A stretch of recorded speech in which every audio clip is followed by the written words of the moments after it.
Uncensored Radio, Real Talk Roundtable. Real life, real laughs, real talk. Well, howdy, y'all. Welcome comes to the spell around the round table with the faces of UCR. We have some familiar faces for you. It's like pulling up a seat with some old friends. Some older than others. No. Welcome, Vera. Welcome, Brooke. And welcome to this week's round table. I know, right? It's a bit of luck. I've got to keep on brand, otherwise Jeffrey will strike me down from above like Odin. There'll be a lightning bolt that comes down and I'll just be a fried little puddle of me. We don't want that because ironically today's topic is about bullying.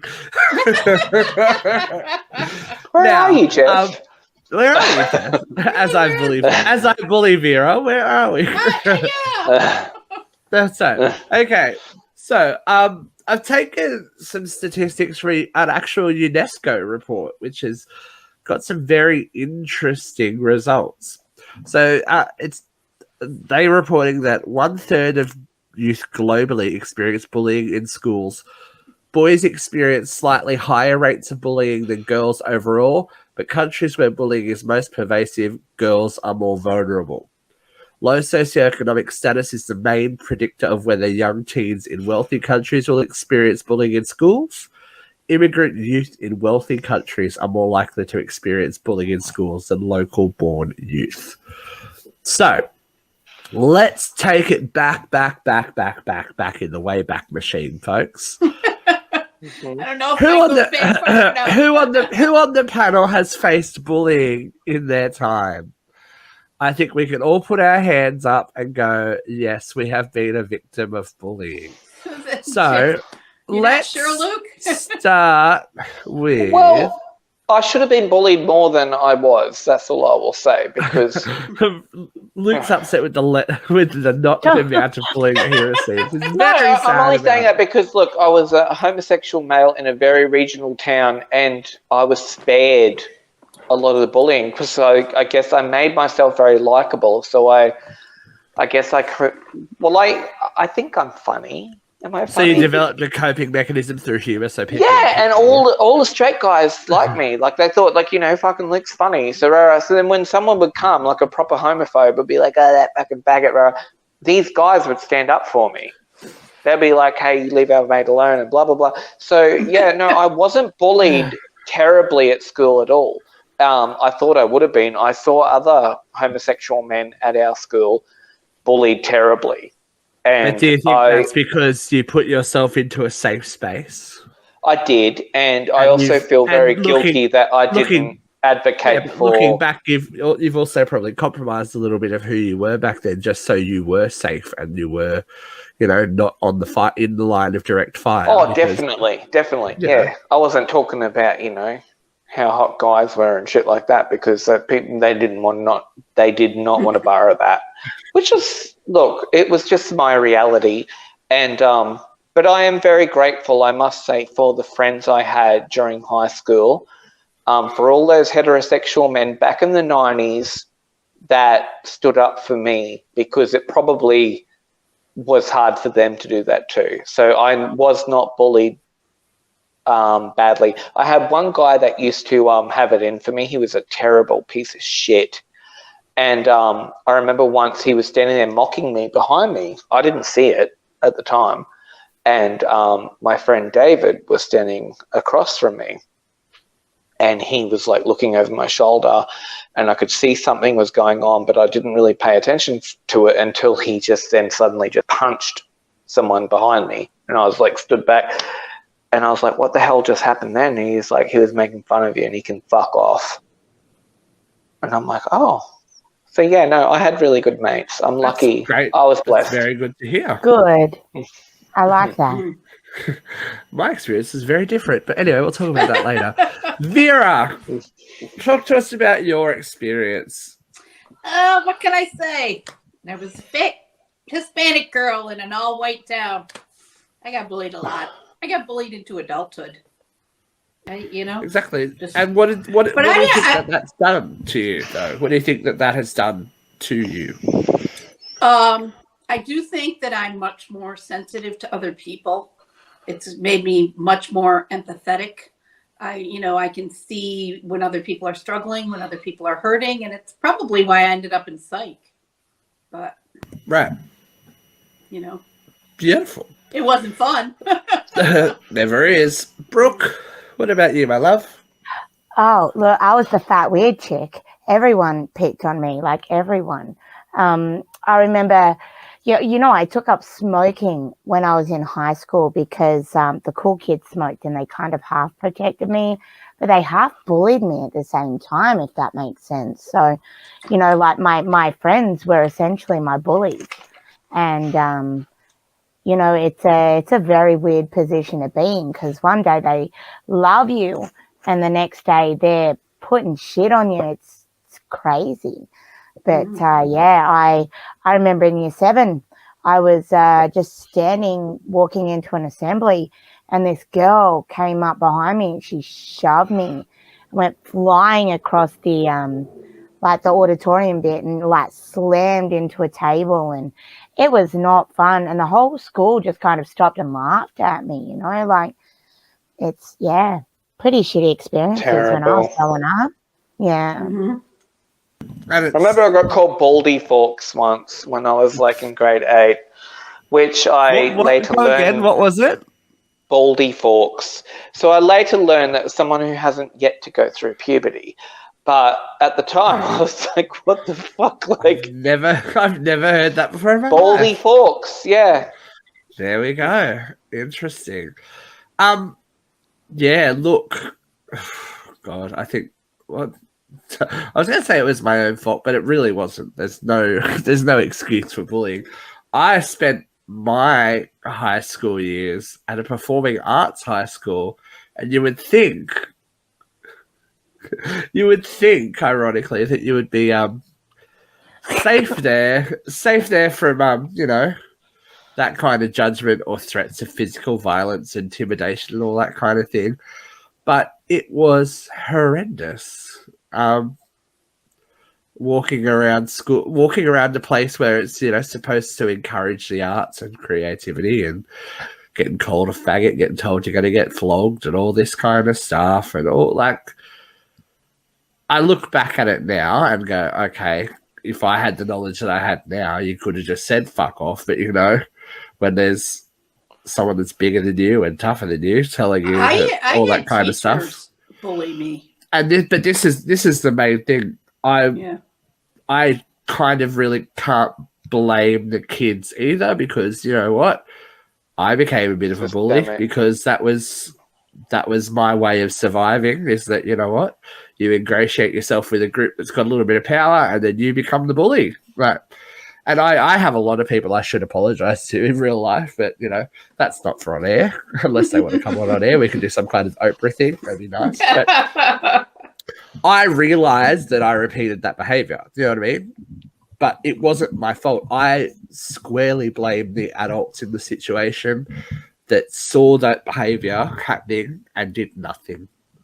Which is why as an adult now, and someone who teaches young people, that's one thing I will not tolerate at all, because you are in such a position of power. With a couple of words, you can change someone's day from being, feeling like the biggest. Well, I think we need to know that a lot of these people, just because they're a teacher doesn't mean they're a good person. Exactly. And I had a teacher that my friend and I decided, because my stepfather he owned a pharmacy, as a pharmacist.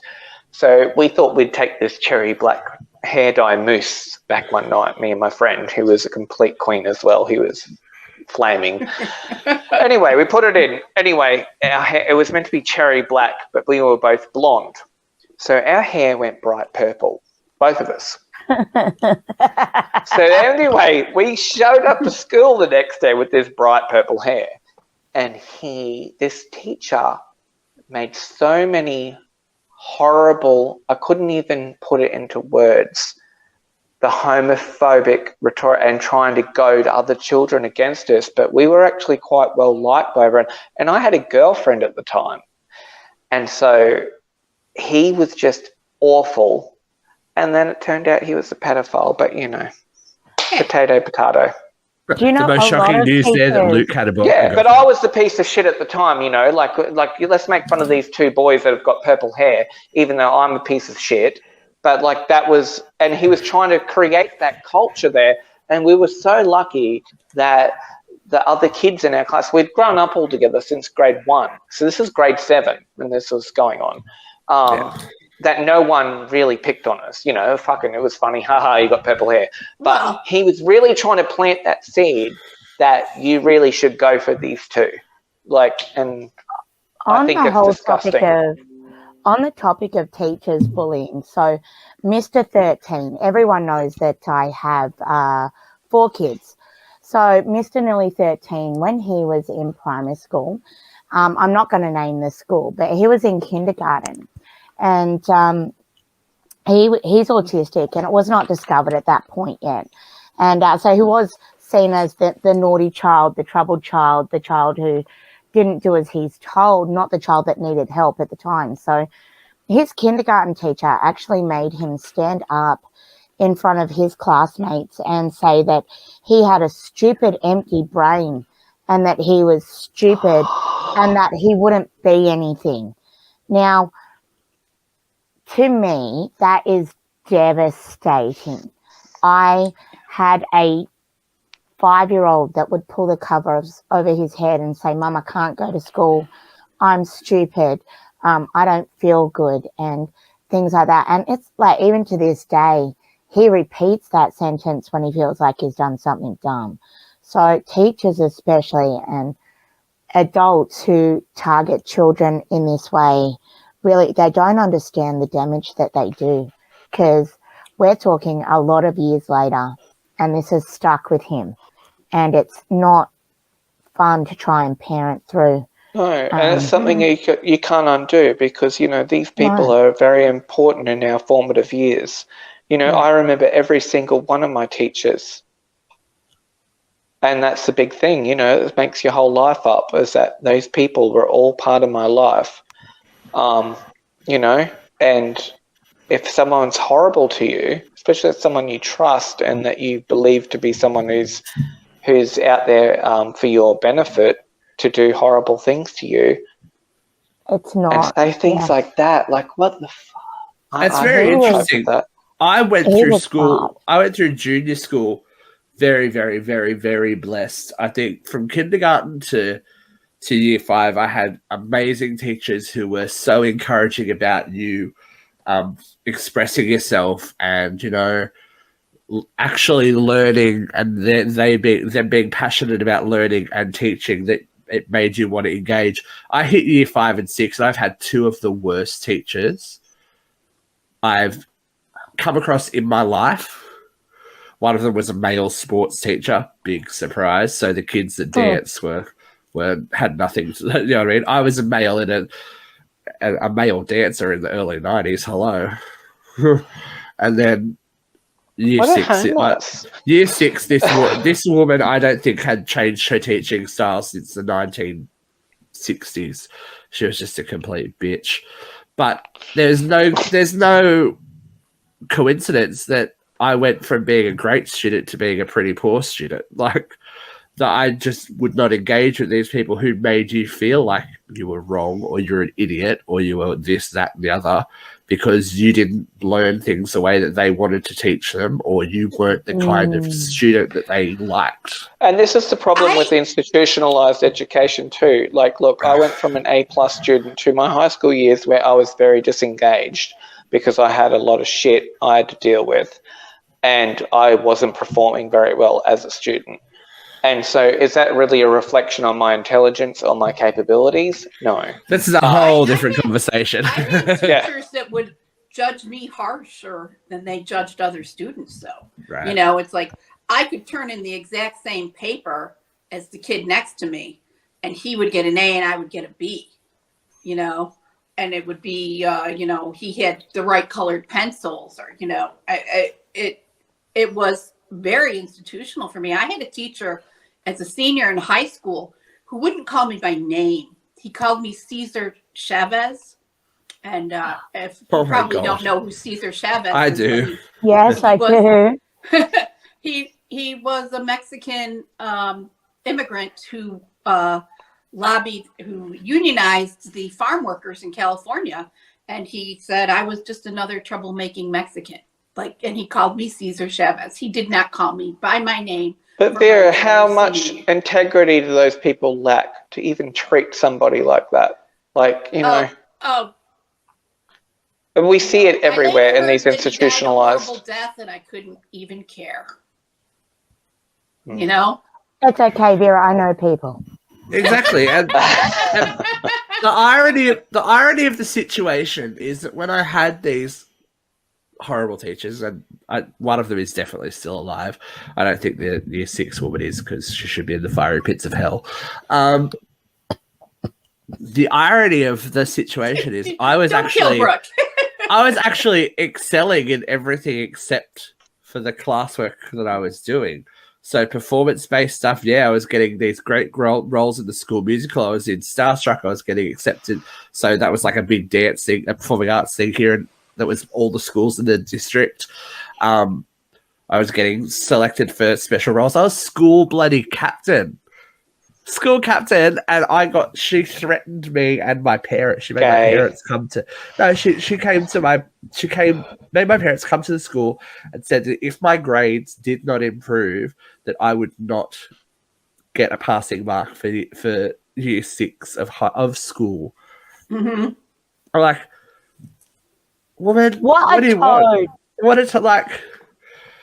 We were doing a lot of stuff that we probably shouldn't have been, because I've got stories of that year of we're being left in a park for like 5.5 hours while our principal went to the local workers club and had a bit of a slap on the pokies and stuff that kids would never go through, and just like going to Anzac Day. It's Anzac Day today. Going to Anzac Day functions because that's what as a school representative you did, and missing like the whole day of school to go sit in a church, put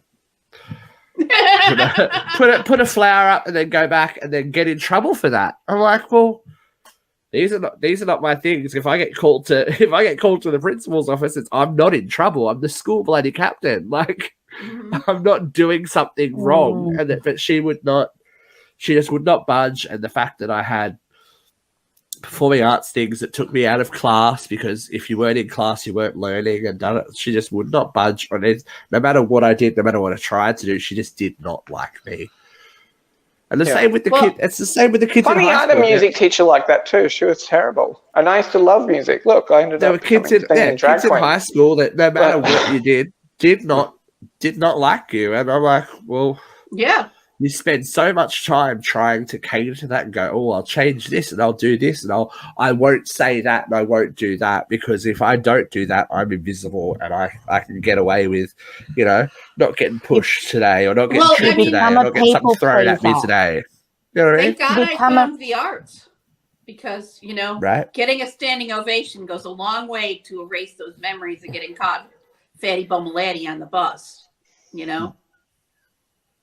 Yeah, it's like, especially, I think people that are creative as well are always going to come up against some kind of. Look, okay, so this is a story this just came up in my mind. So my biggest thing I loved was English, because I was a writer. I am a writer. I love to write. And I had this English teacher that did not like me. Like, I'd literally walk in the classroom, she'd say, sit in the corner and face the wall, because she just didn't like me. And anyway, we had to write a short story. So I wrote this short story. It was something like ridiculous. I think it was like some time traveling person that like crossed paths with Ted Bundy or some shit that I'd concocted. But it was a really good story, because I know how to put together a really good story. She gave me a B, which is not a bad mark, but I knew it was a good story. And she fucking hated me.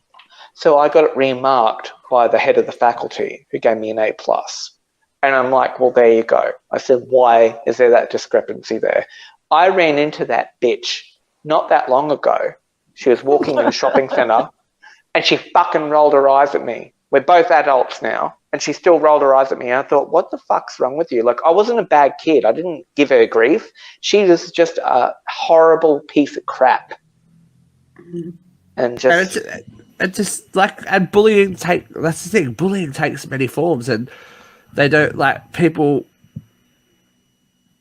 Well, you got people like that that are gatekeepers that can really affect your life.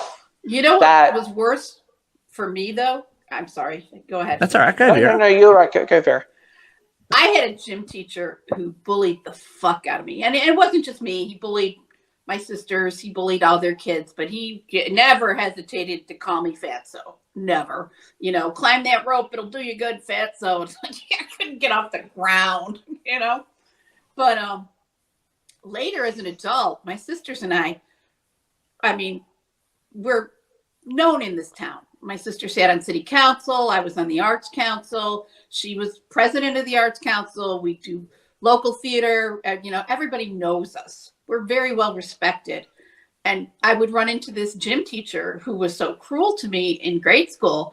And he was patting himself on the back. Boy, you girls turned out great. I'm so proud of you. It's like, you had nothing to do with this, you know? I had that problem for the longest time as well, when people that I went to high school with, I would see them around, or they would, like, back when Facebook was new, people try and add you on Facebook. I'm like, mate, you didn't have two nice words to say to me my entire, like, 6-7 years that I fucking knew you. And now, like, we're out in town and you're like, oh, come and talk to me. I'm like, I would rather eat my own feces than spend 1 minute talking to you. That is the same. I'm just like, fuck right off. But with age does come, you know, maturity and a bit more wisdom. And I think a bit more empathy, because you never know what's going on in someone else's mind. And I think that, especially as an adult facing an industry that I've given a lot of my time to, that's not given a lot back, you know, in the arts, that's what it is, really. You are either a 1 in a million success story. Radio. No, but as someone who is in the performing arts, you are either the 1 in a million success story, or you're part of the pack trying to be that 1 in a million success story. And the creativity amount is its own ends. Yeah, the amount of bullying and psychological trauma that is abound in that is something completely different. And these are adults who should know better, who do know better, but choose to do it. And I can go to at least 30 people and go, what is this person? And they will go blah, blah, blah, and give you stories upon stories. But that's an industry thing as well. You know, depending on what industry you work in, there's always going to be someone who's higher up that may not necessarily like you and will tell you why, or make your life a living hell for no reason other than what that they can. So I've kind of, in my older age, I was a bit more of a harsh taskmaster when it came to teaching and the way that I taught. But having, especially as an adult, experienced that kind of, you know, nastiness. Well, I want to ask you now, Steve, as a teacher, I've mellowed so much. Do you see a lot of bullying amongst your students? I don't let it happen. This is the thing. I would have let it slide back in the day, and there are many people who will tell you that I'm a horrible person, I'm a bully. But I am now, what I'm trying to do for my students is prepare them for the real world. And some people aren't set out for that. Do you know what I mean? And that's fine. It took me a long time to realize that not everyone's going to be a professional, and that I can loosen the reins a little bit and be a bit kinder and all that kind of stuff. But I have a very open discourse with my students now that I didn't have 10 or 12 years ago after the experience that I had as an adult. Yep. And it kind of puts into perspective that you can be bullied at any time in your life. It doesn't necessarily end when you leave high school. Like, No. Vera, you've spoken a lot about happens in the our workplace. workplaces. Luke's spoken a lot about it in the workplace. So, Oh yeah. talk to us about that a little bit. Vera, you go first. When I first got out of college, my major in SU was at creative writing, and I worked for the local newspaper, and one of my editors was just an asshole. They would assign me a story and nothing I ever turned in was right, and they would rip it to shreds, and I would have other editors read it and like, my God, this is great, I did the arts beat. I was reviewing theater and opera and ballet and all sorts of things in Central New York. And, some of my articles were being used by these companies as part of their own PR, but this editor, nothing I did was right. Why did I even give this to you? I should have given it to somebody else, and I also had a boss that just would deliberately taunt me with the fact that I was a woman in management, and the other men made more because they were worth more. They had children and I had nothing, and I didn't deserve to be paid what the other managers were being paid. Just lots of experiences like that, Luke, what about you? You've been fairly verbal about bullying in workplaces. Oh, look, I think it's kind of funny, Vera, like you and I both work in an industry where we're meant to care for people, and I find the most toxic people I've ever come across are people who are somehow attracted to this profession, where they very passively aggressively make people's lives hell. And I've just seen it time and time again. And I won't go into specifics, but I had one instance where people were running me down saying, oh, my handover was complete crap and blah, blah, blah, blah, blah. So I brought it up to them, to their face. Mm-hmm. The first word that come out of their mouth, I'm feeling bullied. I'm like, bitch, you're the one talking about me behind my back, running me down saying that I'm fucking more or less clinically incompetent. And because I've addressed it with you, now suddenly you're attacked. Like, it's just... it's a very... Nursing does attract a codependent mindset. I agree with you that there are people in the nursing field who are there to be heroes. They want everybody to adore them, and they will run down the other nurses to get the glory. Yeah, because they're the best one. And I've had some of them say, I'm the best one here. And I'm like, oh, okay, fucking beat your drum, bitch. It's very interesting that you bring that up, Luke, because it seems a very modern thing to call bullying. Mm-hmm. Something's not. It's like crying foul now. Like, look, I don't like how this is going. I'm bullied.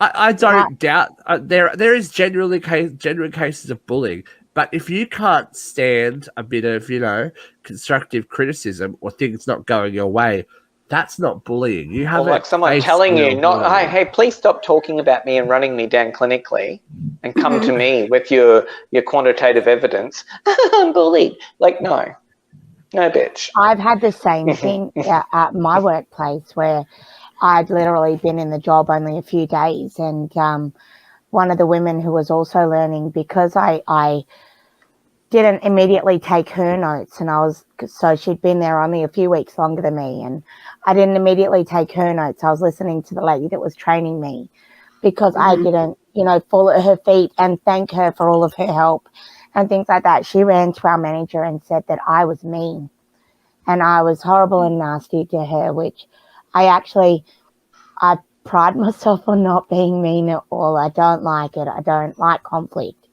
And because of, the stuff that I've had.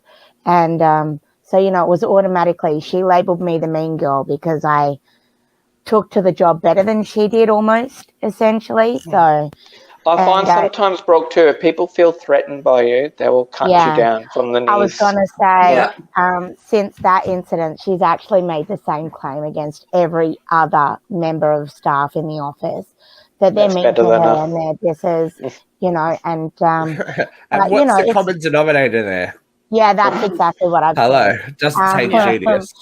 Well, But I do Sorry, feel go like every adult who counseled me or helped me or tried to reach out to me, they all said they're just jealous, they're just jealous. And it's like, it's hard to see that when you're the one Yeah, being bullied. It is hard to see But that. it's like, as an older woman looking back, it's like, oh yeah, believe it or not, they were jealous of me. Or it's their own bullshit. Like, it's their own bullshit. Like, that's why today I think that, and this is going to lead to the next part of the conversation, is that I think that being bullied is a horrible thing. Like that, and you can't help but your heart break for these kids that feel like there's no other option at 10 or 12 or 11 than to end their own lives. Like, all it takes is one adult to do something, or a friend to say something to an adult for those kids to maybe still be here. But what I went through has definitely given me a resilience that I wouldn't have otherwise, and as an adult has given me a different viewpoint on things and a different standing. So do you think that what you guys experienced has somehow given you perspective in a positive way and helped you out? Brooke's nodding, so I'll go to you first. I definitely, it has. So some of the things that I experienced really early in life, and as Vera said, like, everyone's like, oh, they're jealous. And when you are going through it, when you're, being shoved into walls, I actually had my bag set on fire, my school bag set on fire when I was in high school, like, I was walking along, some asshole lit my school bag on fire. Like, I was, but... And it would have been the 90s, so it would have been highly flammable. Yeah, well, like, and not only that, but look, I remember it because it was my mum had bought a new backpack. She'd lent it to me for the day, and I thought it was super cool and all of that shit. And, God rest her. But, like, some asshole literally walked behind me and set my bag on fire, like, so I believe it's character building. When you process, like, when you get to a point where you're at an age where you can process these things, I believe it's made me a lot more empathetic toward people. It's given me the personality and the coping mechanisms that I've got today. It makes up a huge part of myself. And it's not something that I speak about often, but it's literally made me into the person I am today. I'm more empathetic. I'm more sympathetic. I can recognize the signs of, my children when they're being bullied. Like, I have picked it every single time, and it's helped in ways that are very, Yeah, I find you can sniff it out a lot quicker too. Yeah. Like, takes, and this is even me, teaching dance. It takes a roll of an eyes, and I'm like, nah, we don't do that. Like, we don't a look. You're like, no, we don't do that. We don't do that here. We don't do that in this environment. What about you, V? Definitely. I mean, I do feel like that empathy can be taught without bullying. I'm not pro bullying. Oh, definitely. I think it's more. I think we're more just trying to find silver linings in clouds. I do think that I learned to be empathetic. I learned to see, other people's struggles, and sometimes it's hard to break out of your own struggle to see somebody else's struggle, but I try to look for other people's struggles. Definitely. Luke, you weren't agreeing. Tell us why. Because, look, you know how I said earlier, I somehow managed to dodge all the bullying in high school. I feel like I've been bullied as an adult living in a regional area. Like, I've copped a lot of homophobia. I was literally bashed a few months ago walking into work by a homophobic ex-colleague of mine who called me a poofter cunt and fucking filthy faggot and that I should die.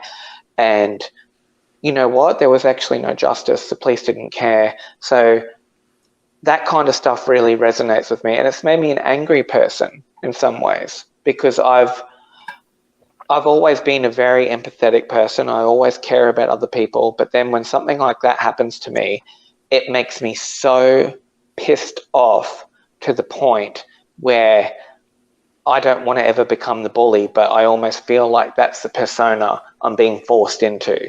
So I sort of step back a bit and be like, no, I don't want to be an angry person. But I want to be the nasty. thing. This is the thing that I think people need to understand. Standing up for yourself and your safety and your position in life doesn't make you a bully.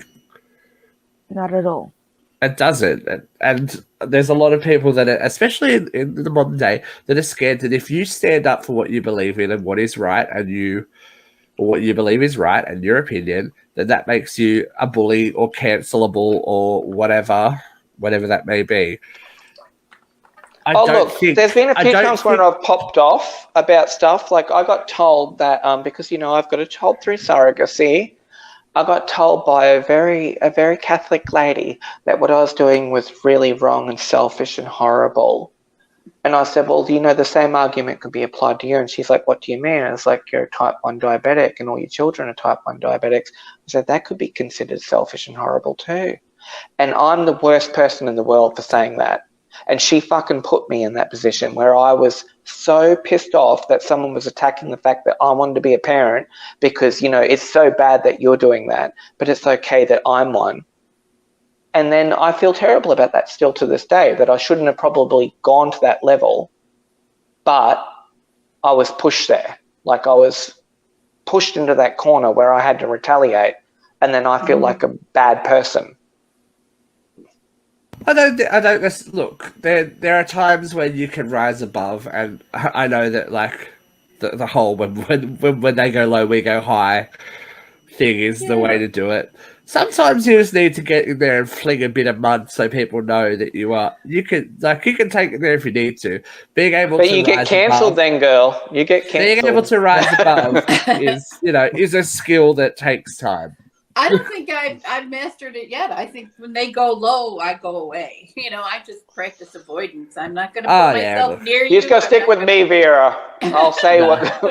I'll just say it. I don't avoid anymore, and I think the thing that and then having been bullied, and when I get accused of it, I am more than happy. And I say this to the kids, like the youngest child I teach at the moment is 9 years old, and I say to them, I shouldn't have to speak to your parents about stuff that goes on in class. Like you can always talk to me about anything and blah, blah, blah. Like I fostered that relationship from the start, from when I get them, so that when they are 20 and 22 or 25 and they're still, like some of them are still my students at that point, that we can have an open adult relationship.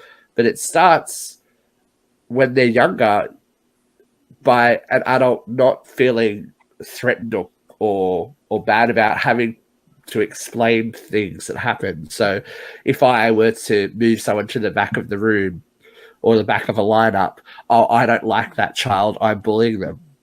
No, this is why it happened. This is what you have to do to fix it. Like, I don't see that as bullying. I feel like if you can... discipline. If you can give a rational explanation that is fair, like explain your side of the story without getting too emotional about it, and just have an honest discourse between people, then this whole bullying shit would go away. Like I think back to high school, how threatening would a 14-year-old me be? Like it's not like I was going around trying to crack on all these guys. I barely knew myself what was going on. So but actually, Brookie, on that note, how do you feel about? Sorry, like we've both got kids in school age now. That's a big fear of mine, is that my child will be targeted. And I know you've already talked about, your kids have had a hard time. Like that, I think is another level of. It is.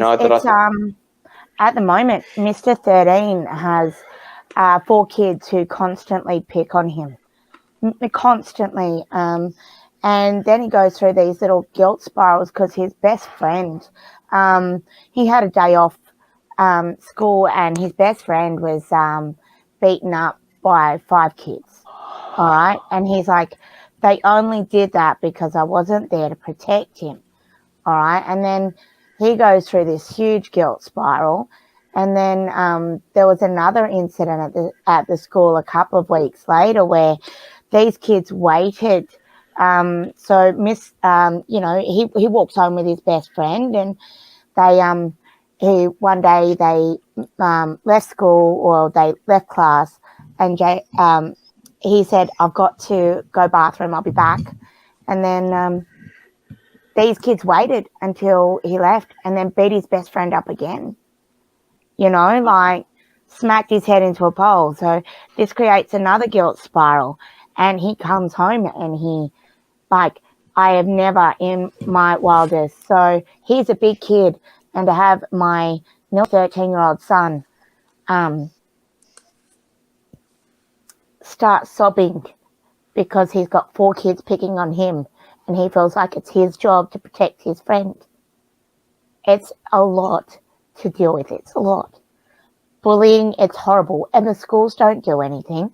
And then now it's worse than when I was a kid because they get you online too. It's so much worse. It's hard for the school teachers that actually do care as well, because they've got a whole list of things that they cannot do now. Do you know what I mean? Whereas before they can't touch a kid, they can't do they this, can't they can't even do say, that. "Or get away from him." They can't even physically break up a fight. Otherwise, they'll get sued and stuff. So, it's rough. I feel for the teachers, but a lot of bullying, I feel like a lot of bullying starts at home. Those kids learn that behavior was acceptable somewhere. They see shit. I'm not gonna pull any punches. He sits in a class where you've got your mainstream classes here, you've got your special education here, and he sits right in the middle. And so it can go either way for the rest of his schooling. But and kids are horrible, but that type of behavior is learned. You're not born with it.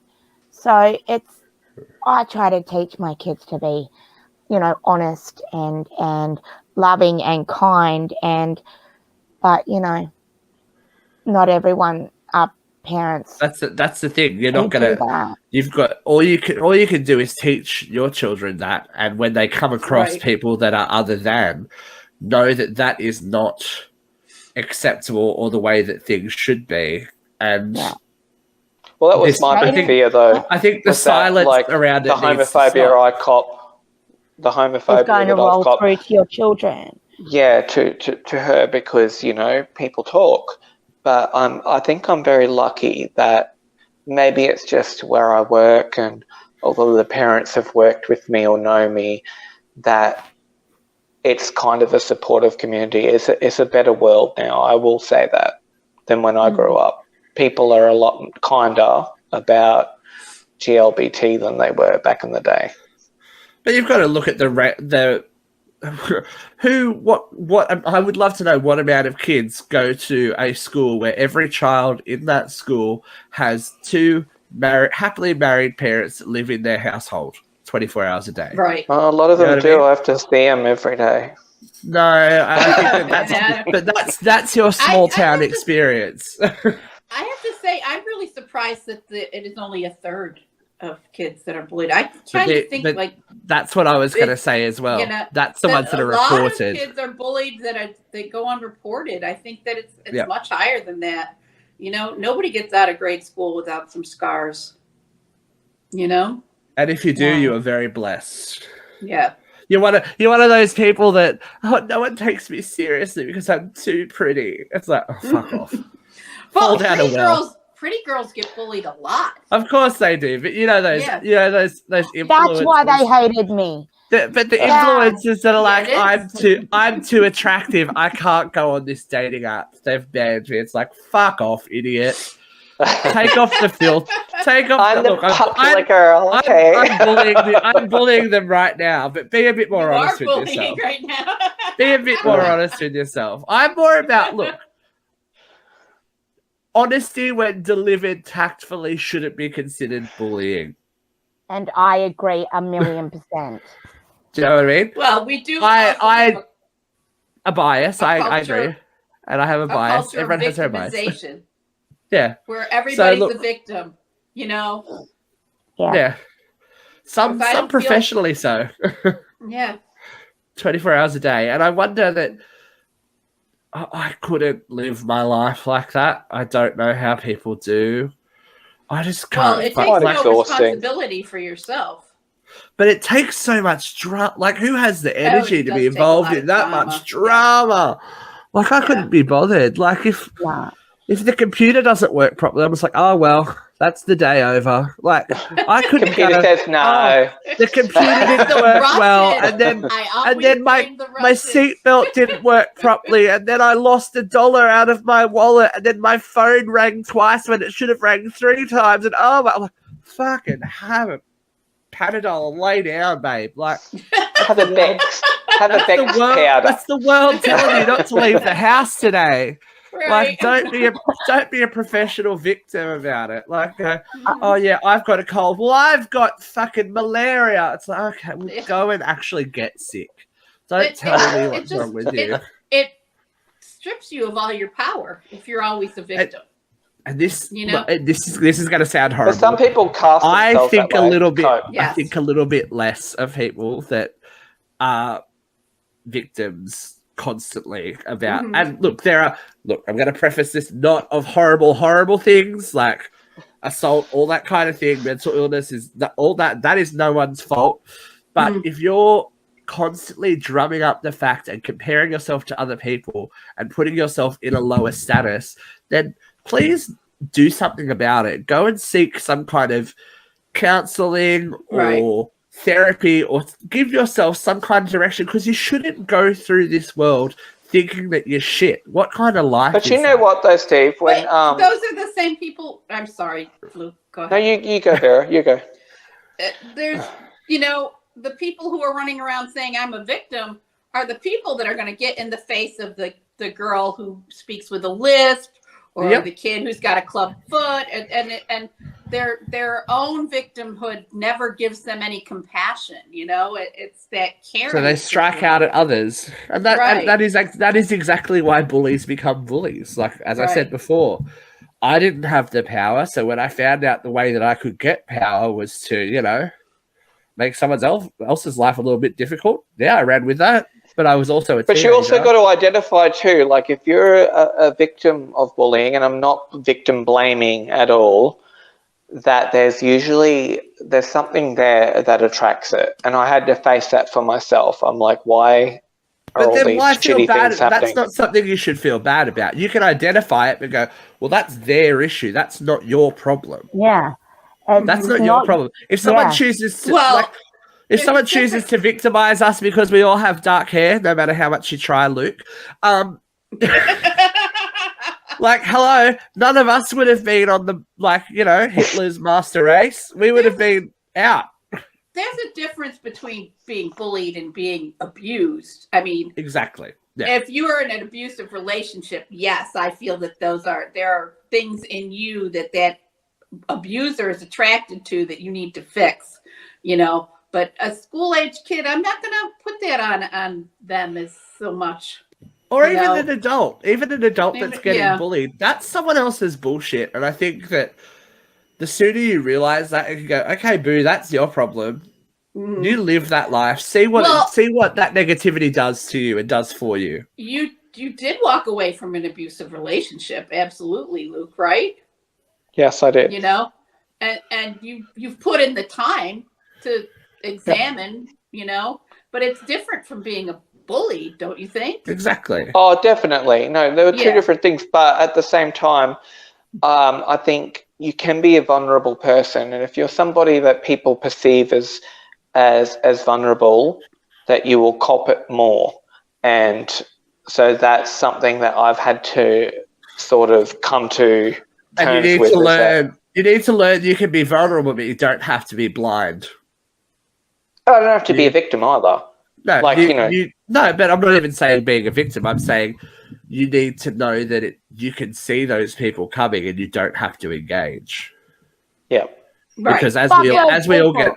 but as we all get older, you can see trouble coming. Yeah. Like When they go low, I go away. Yeah, doesn't work for me. I charge forward like a bull in a china shop. Yeah, that's not my MO. And knock they them go over. low, I go away. I just tell them to fuck off. Fuck them. You have a way with the fuck off. And then I Very talk about them on a quick with it, podcast. Yeah.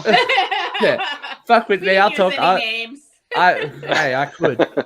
As I said, I'm sure there are people out there cursing my existence, like the fact that I am still living and breathing. I'm sure there are people out there going, that fucker. But, if I had the chance to apologize now, I would. I think that you have to, and it's taken me a long time to get there, you have to give children room to learn and to grow and to make the mistakes and to, learn the lessons that they need to learn. When you become an adult, however...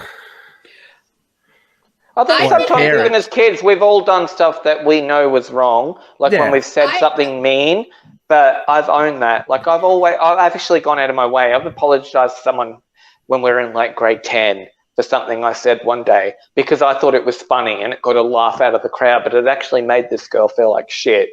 And I'm like, hey, I'm really sorry about that. And she's like, oh, I didn't even remember that. And I'm like, well, I did. Well, yeah. I did because I felt like a real horrible But prick. see, that proves that you're not a bully because you wouldn't have thought about it. Right. I did have somebody from way, way back. I mean, this incident happened when I was in 5th grade. And, now I'm 100. But Bonanza! Michael landed.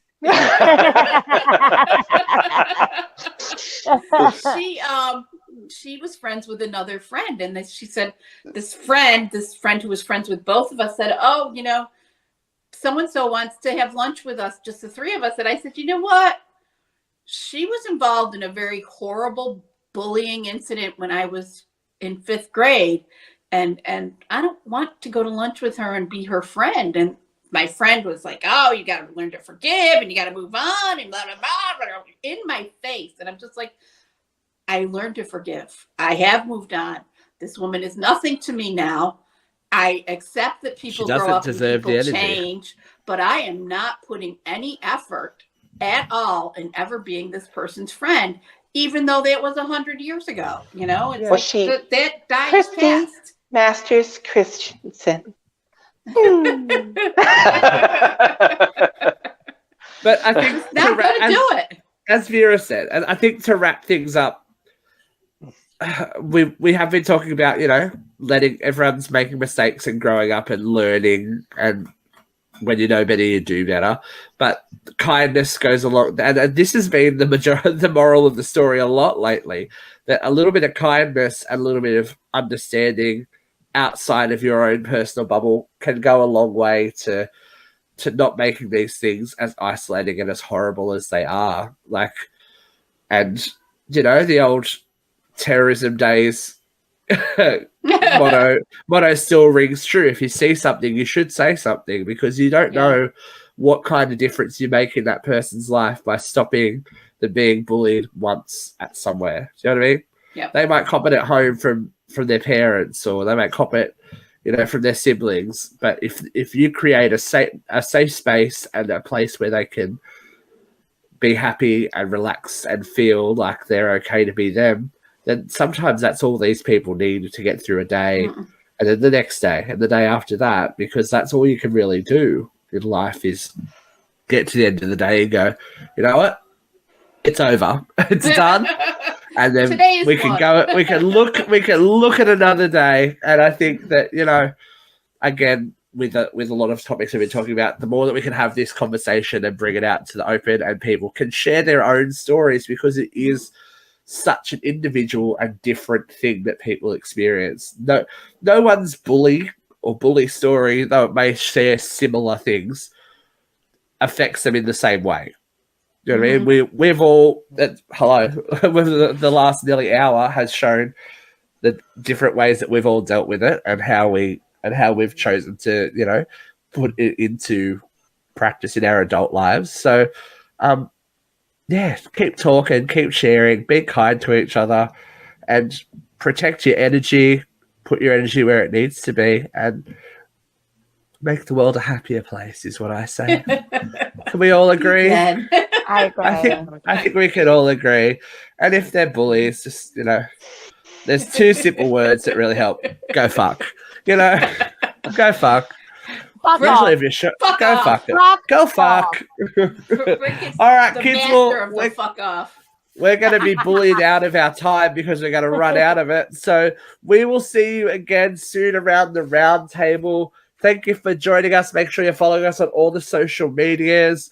If you have a story or an idea for, you know, an idea for a show, My Uncensored Radio, you can email us at Hotmail. Hello. Whoa. Hello, Whoa. My Uncensored Radio at Whoa. gmail.com. Send us an email if you have a topic you'd like to talk to us about or like us to talk about. And otherwise, we'll see you around the tracks. Keep it real. Much love. Bye. Bye.